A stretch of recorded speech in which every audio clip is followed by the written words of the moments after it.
Hello friends, welcome back to our channel. Friends, आज का हमारा टॉपिक रहेगा लंदन पोएम, जो कि विलियम ब्लैक के द्वारा लिखी हुई है। तो शुरू करते हैं आज का वीडियो।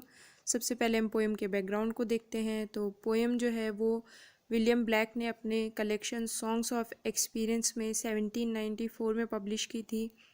ये पोएट की फीलिंग्स को शो करती है, जो कि उसने अपनी सोसाइटी के बारे में दर्शाई है, जिस सोसाइटी में वो रहते थे।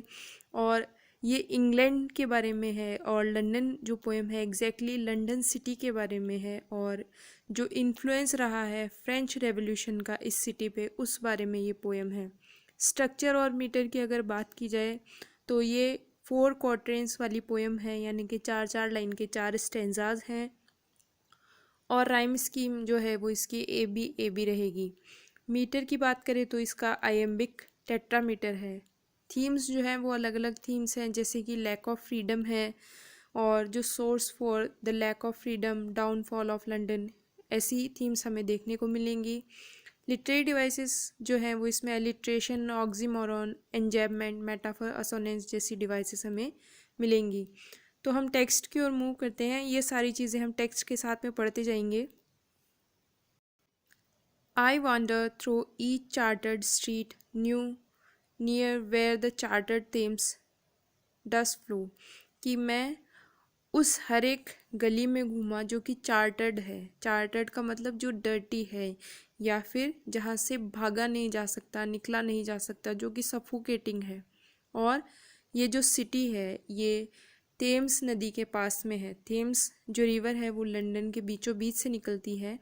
तो ये थेम्स जो रिवर है वो भी कैसी हो चुकी है, चार्टर्ड, यानी कि ये भी डर्टी या सफोकेटिंग हो चुकी है। इसका भी वाटर पोल्यूटेड हो चुका है। यहाँ पे पोएट जो आई का यूज़ कर रहे हैं ये ऑटोबायोग्राफिकल नोट को शो करता है। And mark in every face I meet marks of weakness, marks of वो, कि जिस हर एक फेस को मैं देखता हूँ कि यहाँ पर घूमते हुए, वॉन्डर का मतलब घूमना, तो जिस फेस को मैं देख रहा हूँ वो फेस कैसा है, मार्क्स ऑफ वीकनेस, उसमें कुछ साइंस नज़र आते हैं, मानो वो चेहरे वीक पड़ चुके हों। और वो यानी कि सैडनेस हो जिस फेस में, तो हर एक फेस में मुझे वीकनेस या सैडनेस दिखाई देती है। तो यहाँ पर पोइट कहना चाह रही है कि फ्रेंच रेवोल्यूशन का ऐसा इम्पैक्ट पड़ा है लोगों पे, और जो सोसाइटी है और सिविलाइजेशन है, उन्होंने लोगों को इतना ज़्यादा सफोकेट कर दिया है कि लोग चेंड हो चुके हैं, यहाँ पर बाउंडेड हो चुके हैं। यहाँ पर अलिट्रेशन का यूज़ जो है वो वीकनेस और वो में हमें देखने को मिलेगा। नेक्स्ट स्टेंजा की ओर मूव करते हैं। In every cry of every man, in every infants cry of fear, in every voice, in every ban, कि यहाँ पर बार बार में जो रिपीटेशन हो रहा है इन एवरी का, तो एनाफोरा का लिटरेरी डिवाइस जो है वो हम देख सकते हैं, और रिपीटेशन भी बोलेंगे इसको। तो यहाँ पर बार बार में जो रिपीटेशन हो रहा है, तो यहाँ पर पोएट एम्फसिस करना चाह रहे हैं कि लोग जो हैं वो कितने ज़्यादा सफोकेटेड हैं, कि हर एक पर्सन जो यहाँ पे ड्वेल कर रहा है, रह रहा है, तो वो बहुत ज़्यादा परेशान है, सैड है, क्राई यानी रो रहा है, दुखी है। और जो न्यू बॉर्न बेबीज़ हैं वो भी यहाँ पर फियरफुल हैं, और वो भी इसी वजह से रो रहे हैं।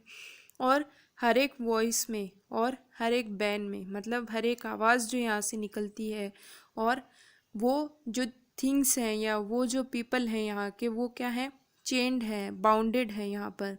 इन mind forge manacles I hear, और वो बाउंडेड कहाँ पर है, कि माइंड फॉर्ज यानी कि जो सोशल रेस्ट्रिक्शंस हैं उनमें वो चेंड हैं, उनसे वो बंधे हुए हैं, उनमें वो बाउंडेड हैं, यहाँ से वो निकल नहीं पाते। तो कहने का मतलब पोएट यहाँ पर कहना चाह रहे हैं कि जो इंडस्ट्रियलाइजेशन है उसने लोगों को इतना ज़्यादा बांध दिया है कि लोग यहाँ से निकल नहीं पाते, और लोग जो यहाँ पर काम कर रहे हैं वो एक प्रिजन की तरह हो गया है। यहाँ पर एनोफोरा का यूज़ हम देख चुके हैं। अलिट्रेशन जो है वो माइंड और मैनेकल्स में देखने को मिलेगा, और मेटाफर जो है वो भी इसी लाइन में देखने को मिलेगा, कि जो पोएट हैं वो हार्डशिप्स को यहाँ पर बता रहे हैं। चेंड का मतलब कि वो प्रिजन, जो उनका वर्क है वो प्रिजन बन चुका है। तो यहाँ पर डायरेक्ट क्वालिटी को रेफ़र किया जा रहा है, ना कि एज या लाइक का यूज़ किया जा रहा है। नेक्स्ट स्टेंजा की ओर मूव करते हैं।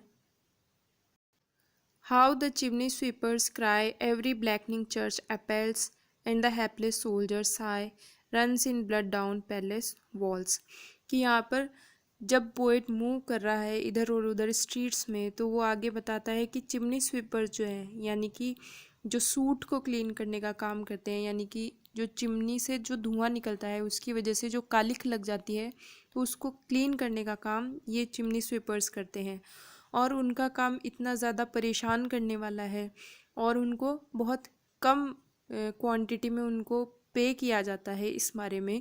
तो यहाँ पर वो चर्च को यहाँ पर दोषी ठहरा रहे हैं पोएट कि ये जो चर्च है ये अथॉरिटीज़ इसकी कुछ भी नहीं करती, इन लोगों के लिए, इनको अपलिफ्ट करने के लिए कोई भी काम नहीं करती। और इनकी जो दीवारें हैं चर्च की वो क्या हो चुकी हैं, ब्लैक हो चुकी हैं, यानी कि उस धुएं से वो दीवारें भी काली पड़ चुकी हैं।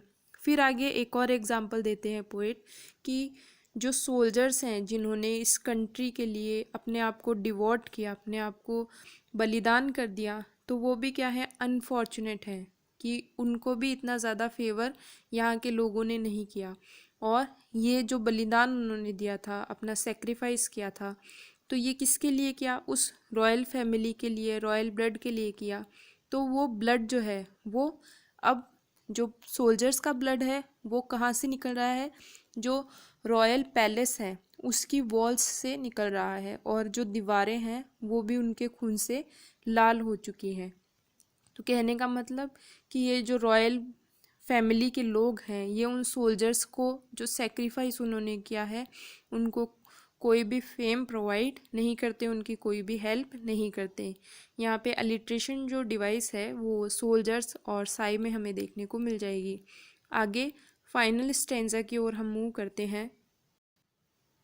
But most through midnight streets I hear how the youthful harlots curse blast their new born infants tear. कि एक साउंड जो मुझे सबसे ज़्यादा इम्पैक्ट करी, जो सबसे ज़्यादा मुझे प्रभावित करती है और सबसे ज़्यादा मैं सुनता हूँ, तो वो आवाज़ किसकी है, हार्लॉट्स यानी कि प्रॉस्टिट्यूशंस की है। वो प्रॉस्टिट्यूट क्या कर रही हैं, वो अपनी सिचुएशन के लिए लोगों को कर्स कर रही है और स्वेयर कर रही है कि उनके साथ भी ऐसा ही कुछ हो जाए।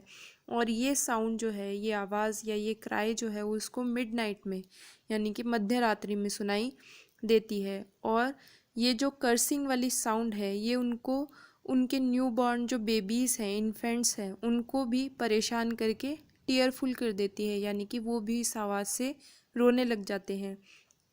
And blights with plagues the marriage hers.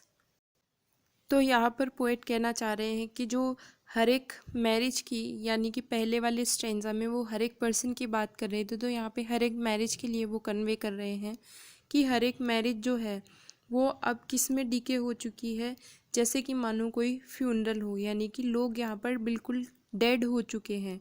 और जो सोसाइटी है ये प्लेग हो चुके हैं ऐसी बीमारियों से, ऐसी बीमारी कि लोग जो हैं वो सोशल वैल्यूज़ में या आपसी ब्रदरहुड में, इन चीज़ों में कम बिलीव करते हैं आजकल। तो ये प्लेग जैसे ये बीमारी होती है कि एक पर्सन से दूसरे पर्सन में तुरंत फैल जाती है, तो वैसे ही ये जो मैरिजेस हैं ये भी कंटिन्यूअसली हार्स में जो है वो कन्वर्ट हो रही हैं। तो यहाँ पर आकर पोएट अपना जो स्टेटमेंट है इसको एंड करते हैं कि लोग जो हैं या सोसाइटी जो है वो कैसे करप्ट हो रही है। तो यहाँ पर एन्जॉयमेंट जो है वो पूरे कंप्लीट इस स्टेंजा में हमें देखने को मिलेगा। और ऑक्सीमोरन जो है वो लास्ट के 2 वर्ड्स मैरिज हर्स में देखने को मिलेगा।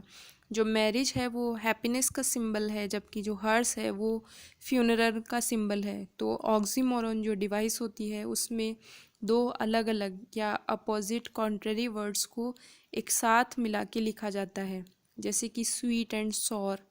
तो ऐसे वर्ड्स को ऑक्सीमोरन बोला जाता है। तो यहाँ पर आकर हमारी ये पोएम फिनिश हो जाती है। आई होप आपको ये पोएम समझ में आई होगी, और thanks for watching this video. मिलते हैं आपसे नेक्स्ट वीडियो में। Till then bye bye.